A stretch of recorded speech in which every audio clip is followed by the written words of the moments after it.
ಅಲ್ಲಿ ಹೋದಾಗ ಸ್ಕೋಪ್ ಥರ ಏನೋ ತಿಳ್ಕೊಂಡು ಓಡಾಡ್ತಿದ್ದೆ. ನಾನು ಏನು ಕಂಡಿದ್ದೀನಿ ಅಂತ ಹಿಂಗೆ ಓಡಾಡೋದು ಮಾಡಿದವರೇ ನಾವು. ನನಗೆ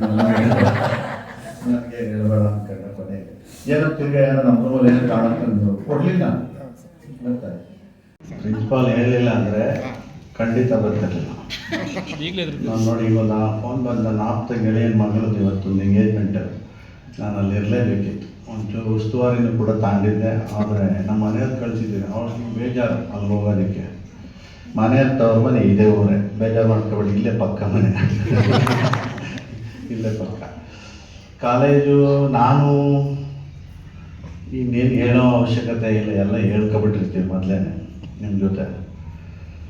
ಇದಕ್ಕೆಲ್ಲ ನಾನು ನಿಮ್ಮ ಒಬ್ಬ ಹಿರಿಯ ವಿದ್ಯಾರ್ಥಿ ಅಷ್ಟೆ. ಇಲ್ಲೇ ಓದಿ ಅದಕ್ಕೆ ಆ ಕಾಲೇಜಿನಲ್ಲಿ ಪಾಠ ಮಾಡುವಂಥ ಯೋಗ್ಯತೆ ಇತ್ತು ಗೊತ್ತಿರಲಿಲ್ಲ.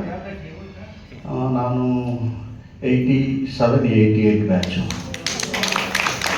Joining ಕಾಲೇಜಿನಲ್ಲೇ student. ಸಾಲದಕ್ಕೆ ನನಗೆ ಏನಿದೆ ಅರ್ಹತೆ ಅಂತ ನಮಗೂ ಗೊತ್ತಿರಲಿಲ್ಲ. ಬಿ ಎಡ್ ಮಾಡ್ಕೊಂಡಿಲ್ಲ, ಯಾವುದೊಂದು ಹೈಸ್ಕೂಲಲ್ಲಿ ಕೆಲಸ ಮಾಡ್ತಿದ್ದೆ. ಗುರುಗಳು ಬಂದೆ, ಬನ್ನಿ ಹೈಸ್ಕೂಲಲ್ಲಿ ಕೆಲಸ ಮಾಡ್ತೀನಿ, ನಾಚಿಕೆ ಆಗಲ್ಲ ನಿನಗೆ? ಯಾಕೆ ಸರ್? ನನಗೆ ನಾಚಿಕೆ ಆಗುತ್ತೆ, ಬರೀ ಮಾಸ್ಟರ್ ಡಿಗ್ರಿ ಮಾಡಲಿ, ಇಲ್ಲೆಲ್ಲ ಇಲ್ಲಿಗೆ ಅರ್ಹತೆ ಇಲ್ಲ ನಿನಗೆ. ಅವ್ರು ಕರ್ಕೊಂಡು ಹೋದರು. ಹಾಗೆ ಇವಳ್ಯಾರು ಹೇಳಿದ್ದಲ್ಲ ಅನ್ನ ಹಾಕಿದ್ರು ಅಂತ, ಅವ್ನು ನನಗೂ ಅನ್ನದ ಆ ಥರ ಎಲ್ಲರೂ. ನಾವೇನು ₹1 ಹಿಡ್ಕೊಂಡು ಊರಿಗೆ ಬಂದವ್ರು ಇಲ್ಲಿಗೆ ಜೋಪಡಿ. ಯಾರು ಊಟ ಕೊಡ್ತಾರೋ ಅವರೇ ಸ್ನೇಹಿತರು, ಅವ್ರದೇ ಮನೆ. ಹಾಗೆ ಬಂದವರು. ನಮ್ಮ ಕಷ್ಟಗಳು ನಿಮ್ಮ ಜೊತೆ ಹೇಳ್ಕೊಂಡಿದ್ದಕ್ಕೇನೋ ನೀವೆಲ್ಲ ಹಿಂಗೆ ಆದ್ರೇನೋ ಅನಿಸುತ್ತಪ್ಪ ನನಗೆ. ಖಂಡಿತ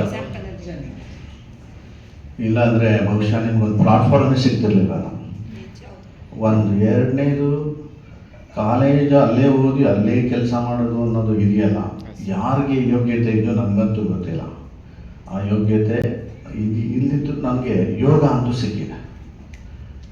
ಇಲ್ಲಿ ಕೆಲಸ ಮಾಡಿ ಅವ್ರ ಜೊತೆಯಲ್ಲೇ ಮದುವೆ ಮಾಡಿಸ್ಕೊಂಡು ಅವರೇ ನೋಡಿದ ಹುಡುಗಿ. ಆಮೇಲೆ ನಿಮ್ಗೆ ಇನ್ನೂ ಹೆಚ್ಚಿನ ಬಗ್ಗೆ ನನಗೆ ಸಿಕ್ಕಿದೆ. ಹಾಗಾಗಿ ಅವರೇ ನಿಂತು ಮದುವೆ ಮಾಡಿಸಿ, ಹುಡುಗಿಗೋ ಏನೋ ಅಂತ ನೋಡಲಿಲ್ಲ, ಪರವಾಗಿಲ್ಲ ನೋಡೋಣ ಅಂತ. ಅದಕ್ಕೆ ಸಾರಥ್ಯ ಇದ್ರು ಭಾಳ ಚಾಲುಕಿದ್ದಾನೆ. ಅವ್ರು ಅಷ್ಟೇ ಇದಕ್ಕೆ ಅದರಲ್ಲಿರತಕ್ಕಂಥ ನನ್ನ ಪ್ರಿಯ ಮಿತ್ರ ಹಾಗೂ ಶಿಷ್ಯ ರಂಗನಬೈನವರೇ, ನಿಮ್ಮ ಮೇಡಮ್ನವರೇ, ಏನು ಆ ಒಂದು ತಂಡದ ಅತ್ಯಂತ ಆಪ್ಯಾಯಮಾನ ವಿದ್ಯಾರ್ಥಿಗಳು. ಇದು ಆಪ್ಯಾಯಮಾನ ಯಾತಕ್ಕೆ ಪದ ಬಳಸ್ತೇನೆ ಅಂದರೆ, ಈಗ ನಿಮ್ಗೆ ಆ ಟೈಮಲ್ಲಿ ಶಿಸ್ತಿನ ಚೌಕಟ್ಟಿನಲ್ಲಿ ಇದ್ದಾಗ ಬಹುಶಃ ಬೇಸರ ಮೂಡಿರಬಹುದು, ಸಕಾಲಕ್ಕೆ ಬರದಲೇ ಇದ್ದಾಗ, ಅಥವಾ ಇನ್ನೇನೋ ಸನ್ನಿವೇಶಗಳಲ್ಲಿ ನೀವು ಭಾಗವಹಿಸ್ತಾ ಇದ್ದಾಗ ಪ್ರಿನ್ಸಿಪಾಲ್ ಆಗಿ ಕ್ರಮ ತೆಗೆದುಕೊಂಡಾಗ ಆಗಿರ್ಬೋದು. ಆದರೆ ಇವತ್ತು ಅದರ ಫಲ ಊಟ ಮಾಡಿ ಹೇಳ್ತಾ ಇದ್ದೀರಲ್ಲ, ಯಾರೇ ವಿದ್ಯಾರ್ಥಿಗಳು ಸಿಕ್ಕಿದ್ರೆ ಅದು ಎಷ್ಟು ನಮ್ಮ ಪುಣ್ಯ ಅಂತ ಹೇಳ್ತೀನಿ.